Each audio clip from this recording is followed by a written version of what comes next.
আসসালামু আলাইকুম, স্বাগত চ্যানেল আই সংবাদে। সংবাদ স্টুডিও থেকে আপনাদেরকে আমন্ত্রণ জানাচ্ছি আমি আনিকা জাহিন। বিস্তারিত সংবাদের শুরুতেই জানিয়ে দিচ্ছি ফ্রেশ আটা ময়দা সুজি সংবাদ শিরোনামগুলো। খাগড়াছড়ির গুইমারায় সহিংসতায় নিহত ৩, আহত কমপক্ষে ৩০ জন। তদন্তে জড়িতদের বিরুদ্ধে ব্যবস্থা গ্রহণে স্বরাষ্ট্র মন্ত্রণালয়ের বিবৃতি। নাম পরিবর্তনের ১৭ বছর পর জামাতের লোগোতেও পরিবর্তন। লোগো থেকে আল্লাহ ও ইকামাতে দিন বাদ দিয়ে যুক্ত হচ্ছে কলম বই সূর্য। শেখ হাসিনার বিরুদ্ধে মানবতা বিরোধী মামলার শেষ সাক্ষী তদন্ত কর্মকর্তার সাক্ষ্য শুরু। ছাত্র জনতার উপর গুলিবর্ষণের ১ ডজন ভিডিও উপস্থাপন। এবং সবুজে সাজাই বাংলাদেশ স্লোগানে জয়পুরহাটে প্রকৃতি ও জীবন ক্লাবের বৃক্ষরোপণ। বজ্রপাত ও মাটির ক্ষয় রোধে কালাই ক্ষেতলালে তালবীজ বিতরণ।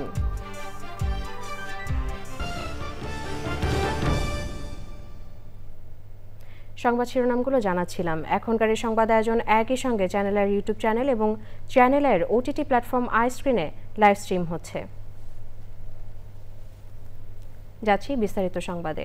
খাগড়াছড়ির গুইমারায় ১৪৪ ধারার মধ্যেই সহিংসতায় নিহত হয়েছেন ৩ জন। মেজর সহ ১৩ সেনা সদস্য, ৩ পুলিশ সদস্য সহ কমপক্ষে ৩০ জন আহত হয়েছেন। এ ঘটনায় স্বরাষ্ট্র মন্ত্রণালয়ের পক্ষ থেকে এক বিবৃতিতে গভীর দুঃখ প্রকাশ করা হয়েছে। খাগড়াছড়ির প্রতিনিধির তথ্য ও ভিডিও চিত্র নিয়ে ওবায়দুল রশিদের রিপোর্ট। খাগড়াছড়িতে স্কুল ছাত্রীকে দলবদ্ধ ধর্ষণের ঘটনার প্রতিবাদে অনির্দিষ্টকালের সড়ক অবরোধের কর্মসূচি দেন পাহাড়িরা। অন্যদিকে প্রশাসন থেকে জারি করা হয় ১৪৪ ধারা। এরই ধারাবাহিকতায় রোববার দুপুর ১২টার দিকে খাগড়াছড়ি চট্টগ্রাম মহাসড়কের গুইমারা খাদ্যগুদাম এলাকায় ১৪৪ ধারা ভঙ্গ করে ব্যারিকেড দিয়ে সড়ক অবরোধ করেন বিক্ষোভকারীরা। সে সময় বিক্ষোভকারীদের সাথে আইনশৃঙ্খলা বাহিনীর সদস্যদের সংঘর্ষ হয়। এই উদ্বুদ্ধ পরিস্থিতিতে সেনাবাহিনীর সদস্যরা তাদেরকে থামাতে, পরিস্থিতি নিয়ন্ত্রণে আনতে ঘটনাস্থলে গেলে শুরু হয় সেনাবাহিনীর উপর অতর্কিত গুলিবর্ষণ এবং ইটপাটকেল নিক্ষেপ। এই ঘটনায় সেনাবাহিনীর অন্তত ১৪ থেকে ১৫ জন সদস্য আহত হয়েছে, গুলিবিদ্ধ হয়েছে। সংঘর্ষ ছড়িয়ে পড়ে আশেপাশের এলাকায়। উপজেলার বেশ কয়েকটি সরকারি অফিস এবং রামসুবাজারের দোকানপাট ও বাড়িঘরে আগুন দেওয়া হয়। পরিস্থিতি নিয়ন্ত্রণে আনতে অনির্দিষ্টকালের জন্য ১৪৪ ধারা জারি রয়েছে। এ ঘটনায় দুঃখ প্রকাশ করে বিবৃতি দিয়েছে স্বরাষ্ট্র মন্ত্রণালয়। ঘটনায় জড়িতদের বিরুদ্ধে তদন্তপূর্বক আইনানুগ ব্যবস্থা গ্রহণ করা হবে বলে বিবৃতিতে আশ্বস্ত করা হয়েছে। Obaidul Rashid, channel I. পবিত্র হজ পালনে সরকারিভাবে ৩টি হজ প্যাকেজ ঘোষণা করেছে ধর্ম মন্ত্রণালয়। গতবারের তুলনায় ২০২৬ সালে প্রায় ১৮,০০০ টাকা কম খরচ হবে। সচিবালয় সংবাদ সম্মেলনে ধর্ম উপদেষ্টা বলেন, সরকারি বেসরকারি দুই মাধ্যমে নিবন্ধন কার্যক্রম ১২ অক্টোবর পর্যন্ত চলবে। ৮ ফেব্রুয়ারি থেকে হজ ভিসা দেওয়া শুরু হবে। ফ্লাইট শুরু হবে ১৮ এপ্রিল। বিস্তারিত জানাচ্ছেন রফিকুল বাশার। চাঁদ দেখা সাপেক্ষে এবার ২০২৬ সালের ২৬শে মে পবিত্র হজ অনুষ্ঠিত হবে। বাংলাদেশ থেকে সম্ভাব্য ১,২৭,১৯৮ জন মুসল্লি হজে যেতে পারবেন। সাংবাদিক সম্মেলনে ধর্ম উপদেষ্টা জানান, সরকারিভাবে ৩টি হজ প্যাকেজ চূড়ান্ত করা হয়েছে। প্রথম প্যাকেজে ৬,৯০,৫৯৭ টাকা, দ্বিতীয় প্যাকেজ ৫,৫৮,৮৮১ টাকা, তৃতীয় প্যাকেজ ৪,৬৭,০০০ টাকা। বেসরকারিভাবে ৫,০৯,১৮৫ টাকা নির্ধারণ করা হয়েছে। এবছর হজ যাত্রী প্রতি বিমান ভাড়া ১২,৯৯০ টাকা কম। যদি বাংলাদেশ বিমান আরও কমে নেয় তাহলে আমরা ওই টাকা আমার এজেন্সিরাও দেবেন, আমরা গভর্নমেন্ট পক্ষ থেকে ফেরত দেব। হজ যাত্রীরা মক্কায় হারাম শরীফের বহিরাঙ্গন থেকে সর্বোচ্চ ৭০০ মিটারের মধ্যে হোটেলে থাকবেন। মদিনায় মার্কাজি বা সেন্ট্রাল এরিয়ায় হাজিদের আবাসন সুবিধা দেওয়া হবে। এজেন্সির মাধ্যমে যাওয়া হজযাত্রীদের চুক্তিমতো সেবা না দিলে কিংবা কোনো অভিযোগ পেলে বিধি অনুযায়ী ব্যবস্থা নেওয়া হবে। যখনই হজে যাবেন এজেন্সির সাথে তাকে চুক্তিবদ্ধ হতে হবে। কোন মানের হোটেলে রাখবেন, কত দূরে রাখবেন, কি কি ফ্যাসিলিটিস দিবেন, এর ভিতরে ওই হাজি সাহেব মদিনায় কতদিন থাকবেন, এজেন্সির লোকদের সাথে এটা চুক্তিতে 70 বছরের ঊর্ধ্বে কেউ যেতে চাইলে 50 বছরের নিচের একজনকে সাথে নিতে হবে। দুরারোগ্য ব্যাধিতে আক্রান্ত কেউ যেতে চাইলে সরকারি হাসপাতালের চিকিৎসকের সনদ লাগবে। 12 বছরের নিচে কেউ হজে যেতে পারবে না। Rafiqul Bashar, channel i, Dhaka. নাম পরিবর্তনের 17 বছর পর এবার লোগো ও দলীয় পতাকায় পরিবর্তন আনছে বাংলাদেশ জামাতে ইসলামী। দলীয় বৈঠকে ইতোমধ্যেই নতুন লোগো ও পতাকা ব্যবহার শুরু করেছেন জামাতের আমির ডক্টর শফিকুর রহমান। তবে দলের নেতারা বলছেন লোগো ও পতাকা পরিবর্তনের আলোচনা চললেও এখনও তা চূড়ান্ত হয়নি, পরীক্ষামূলকভাবে ব্যবহৃত হয়েছে। তাফিমুল ইসলামের রিপোর্টে থাকছে বিস্তারিত। 2008 সালে রাজনৈতিক দল হিসাবে নিবন্ধনের সময় জামায়াতে ইসলামী বাংলাদেশ থেকে দলটির নাম পরিবর্তন করে বাংলাদেশ জামায়াতে ইসলামী করা হয়। 2016-তে গুঞ্জন উঠেছিল দলীয় পতাকা ও লোগোতে পরিবর্তন আনছে জামায়াতে ইসলামী, কিন্তু শেষ পর্যন্ত তা হয়নি। 24-এর রাজনৈতিক পট পরিবর্তনের পর সামাজিক কাজে জোর দেওয়ার পাশাপাশি দলীয় কার্যক্রমে বেশ কিছু পরিবর্তন আনে দলটি। জামায়াতে ইসলামীর আমির ডাক্তার শফিকুর রহমানের বসুন্ধরার বাসায় স্পেনের রাষ্ট্রদূত ও ইউরোপীয় ইউনিয়নের প্রতিনিধি দলের সাথে বৈঠক করেন দলের নতুন লোগো ও পতাকা নিয়ে। একটা হচ্ছে আজকে যেটা দেখাচ্ছি, আসলে এটা কিন্তু ফাইনাল না, এটা সামনে আমাদের নির্বাহীতে আলোচনা ক্রমে এটা ফাইনাল হবে। তো আজকে যেহেতু একজন বিদেশি মেহমান দেখা করতে আসছে, সেজন্য ওইটা নমুনা হিসেবে ছিল, তো ওই জন্য এটা চলে গিয়েছে, কিন্তু আমরা এটা চূড়ান্ত করতেছি। লোগো ও পতাকায় নতুন কি যুক্ত হলো জানান জামাতের কেন্দ্রীয় নেতা। বেসিক কনসেপ্ট যেগুলো আমরা দিয়েছি, আমরা লোগোর মধ্যে দাঁড়িপাল্লার ইয়ার উপর একটা কলম আছে, একটা জ্ঞান ভিত্তিক সমাজ, নলেজ বেস সোসাইটি, দাঁড়িপাল্লা ইনসাফের ভিত্তিক ন্যায় ভিত্তিক সমাজ, এবং লাল সবুজের পতাকা আছে, সেখানে বাংলাদেশ এই ভূখণ্ডে আমরা একটি ন্যায়ভিত্তিক জ্ঞান ভিত্তিক সমাজ, যেখানে মানুষের কল্যাণ হবে, অধিকার সুরক্ষা হবে, সুবিচার, জবাবদিহিতা, স্বচ্ছতা, দুর্নীতিমুক্ত, বৈষম্যমুক্ত একটি সমৃদ্ধ দলমত নির্বিশেষে সকাল জন্য কল্যাণ করে একটি রাষ্ট্র কায়েম হবে। নতুন বাংলাদেশ বিনির্মাণে যে স্বপ্ন দেখে জামায়াতে ইসলামী, সেই বাংলাদেশ বিনির্মাণে এই পরিবর্তন আনা হচ্ছে বলছেন দলটির একাধিক নেতা। তাফিমুল ইসলাম, চ্যানেল আই, ঢাকা। শেখ হাসিনা সহ 3 জনের বিরুদ্ধে মানবতা বিরোধী অপরাধের মামলায় সর্বশেষ সাক্ষী হিসেবে সাক্ষ্য দেওয়া শুরু করেছেন তদন্ত কর্মকর্তা। সাক্ষ্যের শুরুতে তিনি জুলাই গণ অভ্যুত্থানের সময় ছাত্র জনতার উপর নির্বিচারে গুলি বর্ষণের 1 ডজনেরও বেশি ভিডিও আদালতে উপস্থাপন করেছেন। হাসপাতালে আহতদের শরীর থেকে যেসব বুলেট জব্দ করেছেন তার হিসাবও তিনি ট্রাইব্যুনালে তুলে ধরেন। পরাগ আজিমের রিপোর্ট। যোদ্ধাদের নাতিপুতিরাও পাবে না, তাহলে কি রাজাকারের নাতিপুতিরা পাবে? শেখ হাসিনা সহ 3 জনের বিরুদ্ধে মানবতা বিরোধী অপরাধের মামলার 54তম ও সর্বশেষ সাক্ষী হিসেবে সাক্ষ্য দেওয়া শুরু করেছেন তদন্ত কর্মকর্তা অতিরিক্ত পুলিশ সুপার মোহাম্মদ আলমগীর। শুরুতেই তিনি জুলাই আগস্টের গণহত্যার বেশ কিছু ভিডিও ও প্রামাণ্যচিত্র আন্তর্জাতিক অপরাধ ট্রাইব্যুনালে প্রদর্শন করেন। সাক্ষ্যের ওই অংশ বাংলাদেশ টেলিভিশনে সরাসরি সম্প্রচার করা হয়। তাদের নির্দেশে যে মানবতা বিরোধী অপরাধ সংগঠিত হয়েছে, যে সকল মানবতা বিরোধী অপরাধ তারা সংগঠন ইচ্ছা করলে বন্ধ করতে পারতেন, তা বন্ধ না করে অব্যাহত থাকতে দিয়েছেন, তারই বিচারের সর্বশেষ সাক্ষী জনাব মোহাম্মদ আলমগীর জবানবন্দি দেওয়া শুরু করেছেন। 17টি ভিডিও ফুটেজ অনারেবল ট্রাইব্যুনালে উপস্থাপন করেছেন। একজন আহত মানুষ অর্থাৎ গুলিবিদ্ধ হয়ে পড়ে যাওয়ার পরও তাদের উপর কি অত্যাচার চালানো হয়েছে, কয়েকজন পলায়নপর ব্যক্তির ওপর কিভাবে গুলিবর্ষণ করা হয়েছে, তার ভিডিও চিত্র, এবং এটা যে এআই জেনারেটেড নয় সেটা উপস্থাপন করা হয়েছে। মামলা প্রমাণের স্বার্থে যেসব নথিপত্র সংগ্রহ করেছেন তার উৎসের বর্ণনা দেন তদন্ত কর্মকর্তা। রাজধানীর হাসপাতালগুলোতে ভর্তি আন্দোলনে আহতদের শরীর থেকে যেসব বুলেট সংগ্রহ করেছেন তার হিসাবও ট্রাইব্যুনালে তুলে ধরেন তিনি। তার সাক্ষ্যের বাকি অংশ শেষ হওয়ার পর জেরার মাধ্যমে শেষ হবে সাক্ষ্য গ্রহণ পর্ব। পরাগ আজিম, চ্যানেল আই, ঢাকা। সবুজে সাজায় বাংলাদেশ স্লোগানে জয়পুরহাটে বৃক্ষরোপণ করেছে প্রকৃতি ও জীবন ক্লাব। মোবাইল অপারেটর বাংলালিংকের সহায়তায় বজ্রপাত ও মাটির ক্ষয় রোধে জেলার কালাই ও খেতলাল উপজেলায় তালবীজ রোপণের পাশাপাশি বিতরণ করা হয় নানা জাতের দেশীয় গাছের চারা। শফিউল বাড়ি রাসেলের তথ্য ও ভিডিও চিত্রে আফরোজা হাসির রিপোর্ট। উন্নয়ন ও অগ্রযাত্রার নামে যথেচ্ছাচার আর পরিবেশ বিরোধী কর্মকাণ্ডে বিপর্যয় হুমকিতে জয়পুরহাটের প্রকৃতি ও পরিবেশ সংকট থেকে উত্তরণ ও বাসযোগ্য পৃথিবী গড়তে সবুজ সুরক্ষা বলয় তৈরিতে বাংলালিংকের সাথে নিয়ে প্রকৃতি ও জীবন ক্লাবের সবুজায়ন। সবুজে সাজাই বাংলাদেশ এই প্রতিপাদ্যে জয়পুরহাটে বৃক্ষরোপণ কর্মসূচি পালন করেছে প্রকৃতি জীবন ক্লাব।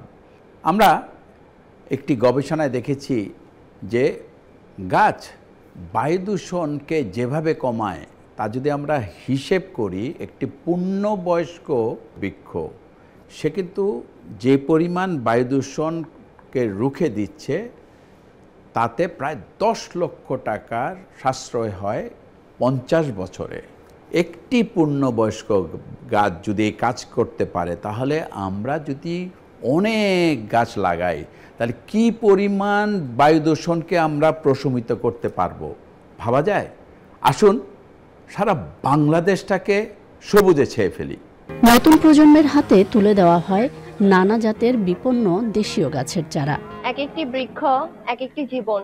বাসায় গিয়ে গাছ লাগাবো এবং যত্ন করব। গাছকে রক্ষা করি আমরা নিজেরা বাঁচতে পারি। আমাদের পরিবেশের জন্য আমরা বেশি বেশি করে গাছ লাগাবো। মানুষকে গাছ লাগানোর জন্য উদ্বুদ্ধ করব। খেতলাল উপজেলার বিভিন্ন এলাকায় 5000-এর অধিক গাছ রোপণ এবং বিতরণ করছি। আমাদের সবারই উচিত এই গাছ নিয়মিত লাগানো, যাতে আমাদের দেশটাকে সবুজের অভয়ারণ্য হিসেবে গড়ে তোলা যায়। নিয়মিত গাছ লাগাতে হবে, তবেই এই দেশটা সবুজে ভরে যাবে। এরকম প্রোগ্রাম যদি প্রকৃতি ও জীবন ক্লাব চালাইতে থাকে তাহলে সারা বাংলাদেশ একসময় গ্রিনে রূপান্তরিত হবে।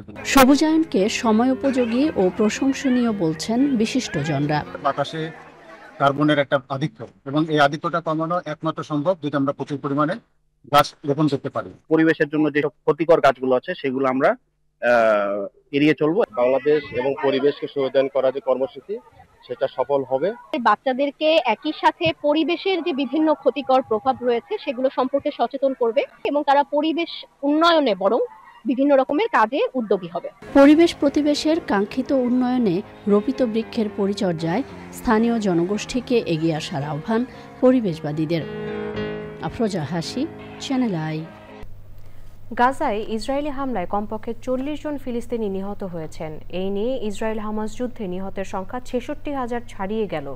অন্যদিকে যুদ্ধ বন্ধ করার জন্য নেতানিয়াহুর ওপর আন্তর্জাতিক চাপ বাড়ছে। ইসরায়েলের আপত্তির পরেও ফিলিস্তিনি রাষ্ট্রকে স্বীকৃতি দেওয়ার ক্রমবর্ধমান দেশগুলির তালিকায় পশ্চিমা মিত্ররাও যোগ দিয়েছে। সোমবার হোয়াইট হাউসে ট্রাম্প যুদ্ধ শেষ করার নতুন সিদ্ধান্ত নেবেন বলে আশা করছেন পশ্চিমা মিত্ররা।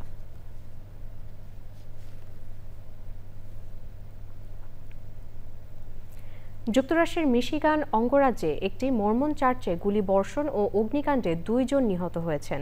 আহত হয়েছেন অন্তত 9 জন। রোববার সকালে ডেট্রয়েট শহর থেকে প্রায় 96 কিলোমিটার দূরে গ্র্যান্ড ব্লাঙ্ক এলাকার যিশু খ্রিস্ট অফ ল্যাটার ডে সেন্টস চার্চে এ হামলার ঘটনা ঘটে। প্রথমে গুলিবর্ষণ, এরপর চার্চে আগুন ধরে যায়। গ্র্যান্ড ব্লাঙ্ক টাউনশিপ পুলিশ জানায় ঘটনাস্থলে হামলাকারীকে নিরস্ত্র করা হয়েছে, তবে তার পরিচয় বা হামলার উদ্দেশ্য এখনও প্রকাশ করা হয়নি। পুলিশ আরও জানায় চার্চের আগুন নেভানো হয়েছে এবং পরিস্থিতি নিয়ন্ত্রণে আনা হয়েছে, ফলে জনসাধারণের জন্য এখন আর কোনো ঝুঁকি নেই। দর্শক, এবার কৃষি সংবাদ।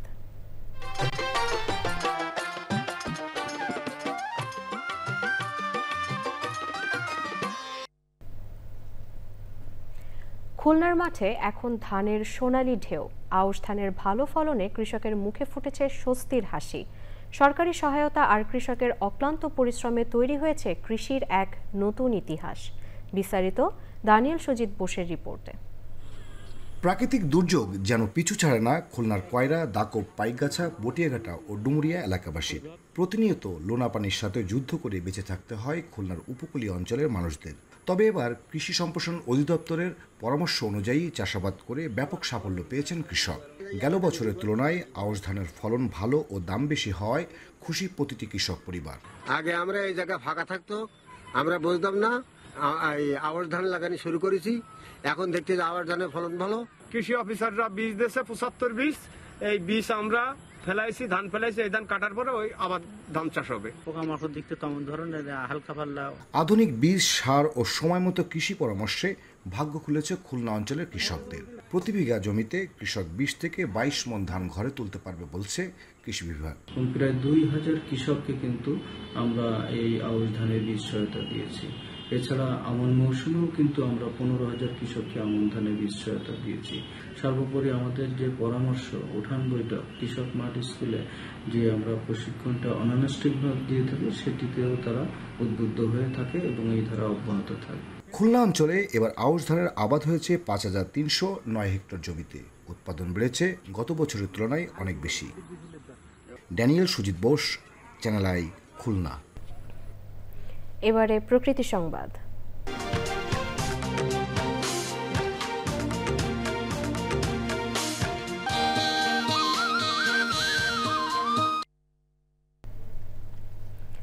পানির অপর নাম জীবন হলেও উপকূলীয় জনপদে এখন তার নোনা বিষ।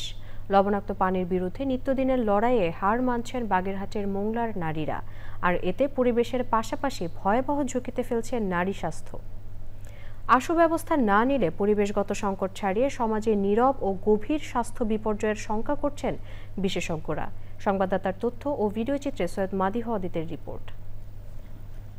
চারদিকে থই থই পানিতে ভাসতে থাকা জীবন, অথচ সুপেয় পানির চরম সংকট উপকূলের জীবনযুদ্ধের লড়াইকে করে তুলেছে কঠিন থেকে কঠিনতর। সমুদ্রপৃষ্ঠের উচ্চতা বৃদ্ধি, ঘূর্ণিঝড় আর নদী ভাঙন সহ চরম ভাবাপন্ন আবহাওয়ায় উপকূলের পানির উৎসগুলো লবণ পানির দখলে। দৈনন্দিন কাজে লবণাক্ত পানি ব্যবহারে চর্মরোগ, জরায়ু ক্যান্সার, ক্রমবর্ধমান প্রজনন সমস্যা সহ চরম স্বাস্থ্য ঝুঁকিতে উপকূলের নারীরা। এই জল থেকে আমাদের ঠান্ডা লেগে আমাশা হচ্ছে, তারপরে গর্ভবতী মায়েদের তাদেরও সমস্যা হচ্ছে চুলকানি, তারপরে শ্বাসকষ্ট। লবণাক্ততার ঊর্ধ্বগতির কারণে ফসল শাকসবজি কিছু তো হচ্ছে না, কিন্তু আমরা মহিলারা চরম বিপাকের ভিতরে আছি। স্বাস্থ্যসেবার নানা সীমাবদ্ধতায় নারীদের জীবনে নেমে এসেছে নীরব বিপর্যয়। যেমন ঘরে ঘরে আপনি দেখবেন এখন ব্লাড প্রেশার, হাই, তারপরে হচ্ছে আপনার ডায়াবেটিস। এটা আসলে আমরা ছোটবেলায় কখনো দেখিনি যে এত রোগী। এই লবণাক্ততা বৃদ্ধির ফলে লবণ পানি ব্যবহার ফলে তাদের প্রজনন স্বাস্থ্যের উপর আঘাত আনছে এবং মাতৃ স্বাস্থ্যের মারাত্মক ক্ষতি হচ্ছে। সংকট নিরসনে নিরাপদ পানির টেকসই ব্যবস্থাপনা সহ উপকূলীয় বাজেটে নারীর স্বাস্থ্য সেবায় আলাদা বরাদ্দের দাবি।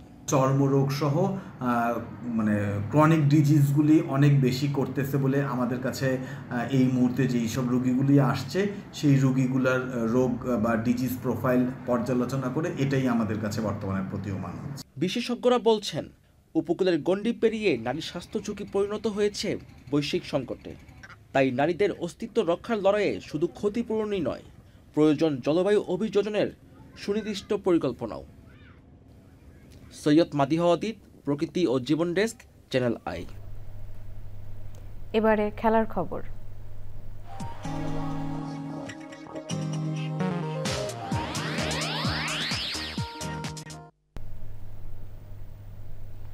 6 অক্টোবর বিসিবির পরিচালনা পর্ষদের নির্বাচনকে সামনে রেখে 51টি মনোনয়নপত্র জমা হয়েছে।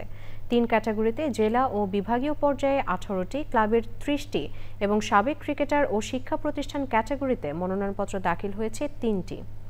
এদের মধ্যে সাবেক ক্রিকেটার আব্দুর রাজ্জাক সহ 3 জন বিনা প্রতিদ্বন্দ্বিতায় নির্বাচিত হচ্ছেন। আদিল আহমেদ শানের রিপোর্ট। বিসিবি নির্বাচনকে সামনে রেখে 23 পরিচালক পদের জন্য মনোনয়নপত্র দাখিলের শেষ দিনে রোববার সকাল থেকেই আসতে শুরু করেন কাউন্সিলর ও প্রার্থীরা। অতীতের মতো শোডাউন না থাকলেও উৎসব মুখর ছিল বিসিবি প্রাঙ্গণ। 3টি ক্যাটাগরিতে 60টি মনোনয়নপত্র বিতরণ হলেও দাখিলের দিনে জমা পড়েছে 51টি। খুলনা বিভাগের 2 প্রার্থীর মধ্যে আব্দুর রাজ্জাক এবং জুলফিকার আলী খান ছাড়া আর কেউ মনোনয়নপত্র জমা না দেয়ায় বিনা প্রতিদ্বন্দ্বিতায় পরিচালক হচ্ছেন তারা। একইভাবে সিলেট বিভাগ থেকে নতুন পরিচালক হচ্ছেন রাহাত শামস। ক্যাটাগরি 1-এ 18টি, অর্থাৎ এখানে 25টি বিতরণ করেছিলাম, 18টি জমা পড়েছে। এর মধ্যে হচ্ছে ঢাকা বিভাগে 3টি, চট্টগ্রাম 4টি, খুলনা 2, রাজশাহী 4, রংপুর 3, বরিশাল 1 এবং সিলেট 1। ক্যাটাগরি 2-এ 30টি, আমরা 32টি মনোনয়নপত্র বিতরণ করেছিলাম, 30টি আমরা জমা পেয়েছি। ক্যাটাগরি 3-এ 3টি বিতরণ করেছিলাম, 3টি জমা পড়েছে। ক্লাব পর্যায়ে প্রার্থীদের প্যানেল চূড়ান্ত না হলেও নির্বাচন নিয়ে আপোষ করবেন না বলে জানান প্রার্থীরা। যদি প্রতিপক্ষই না থাকে তাহলে সেটা নির্বাচন বলা যায় না। তো আমরা চাই যে এখানে যারা যোগ্য আছে, যারা নির্বাচন করতে যায়, তারা সবাই এই ক্রিকেট বোর্ডের আসন্ন নির্বাচনে অংশগ্রহণ করবে। সবাইকে নিয়ে সমন্বয় যদি পরিবারের মধ্যে একটা কাজ করেন, আমার মনে হয় যে প্রত্যেকটা সেক্টরে খেলাধুলা করা সম্ভব। স্কুল ক্রিকেট টুর্নামেন্টকে আরও ডেভেলপ করা, ইউনিভার্সিটি টুর্নামেন্টকে ডেভেলপ করা, ডোমেস্টিক যে লিগগুলো হয় লিগগুলোকে ডেভেলপ করা, মাঠগুলোকে ডেভেলপ করা, অনেক জায়গা আছে। মনোনয়ন বাছাই, প্রার্থিতা বাতিল ও আপিল শুনানি শেষে 1 অক্টোবর চূড়ান্ত প্রার্থী তালিকা ঘোষণা করবে নির্বাচন কমিশন। Adil Ahmed Shan, Channel i, Dhaka. সবশেষে ফ্রেশ আটা ময়দাসূচি সংবাদ শিরোনামগুলো জানিয়ে দিচ্ছি আরও একবার। খাগড়াছড়ির গুইমারায় সহিংসতায় নিহত 3, আহত কমপক্ষে 30 জন। তদন্তে জড়িতদের বিরুদ্ধে ব্যবস্থা গ্রহণে স্বরাষ্ট্র মন্ত্রণালয়ের বিবৃতি। নাম পরিবর্তনের 17 বছর পর জামাতের লোগোতেও পরিবর্তন। লোগো থেকে আল্লাহ ও ইকামতে দিন বাদ দিয়ে যুক্ত হচ্ছে কলম, বই, সূর্য। শেখ হাসিনার বিরুদ্ধে মানবতা বিরোধী মামলার শেষ সাক্ষী তদন্ত কর্মকর্তার সাক্ষ্য শুরু। ছাত্র জনতার উপর গুলি বর্ষণের 1 ডজন ভিডিও উপস্থাপন।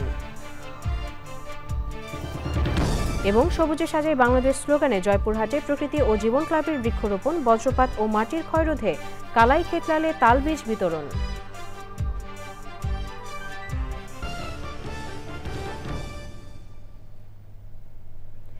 দর্শক, চ্যানেল আইয়ের সর্বশেষ সংবাদ জানতে ভিজিট করুন channelionline.com-এ। যুক্ত থাকুন আমাদের সোশ্যাল মিডিয়া প্ল্যাটফর্মগুলোর সাথে। পরবর্তী সংবাদ দেখার আমন্ত্রণ রইল। এতক্ষণ আমাদের সাথে থাকার জন্য সবাইকে অসংখ্য ধন্যবাদ।